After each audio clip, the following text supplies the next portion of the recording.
Budget చాలా పారదర్శకంగా ఉందన్నారు మంత్రి పొన్నం ప్రభాకర్. ఉనికిని కాపాడుకునేందుకు ప్రతిపక్షాలు ఆరోపణలు చేస్తున్నాయని విమర్శించారు.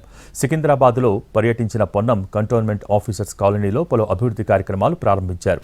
కంటోన్మెంట్లో మంచినీటి సమస్య పరిష్కరించేందుకు త్వరలోనే ప్రత్యేక సమావేశం నిర్వహిస్తామని చెప్పారు మంత్రి.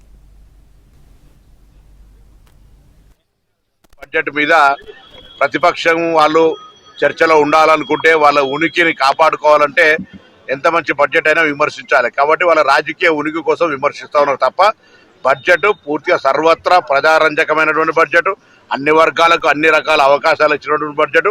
వాళ్ళ ఉనికి కొరకు ప్రతిపక్షాలు రాజకీయ పరమైన విమర్శలు చేస్తూ ఉన్నారు. కంటోన్మెంట్ నియోజకవర్గం మరి ఇక్కడ ఉన్నటువంటి జిహెచ్ఎంసీ పరిధి, కంటోన్మెంట్ పరిధిలో సమస్యలు నలగకుండా గౌరవ శాసనసభ్యుడు ఎప్పటికప్పుడు మా దృష్టికి తీసుకొని వస్తూ ఉన్నారు. గౌరవ ముఖ్యమంత్రి గారి దృష్టికి తీసుకొస్తా ఉన్నారు.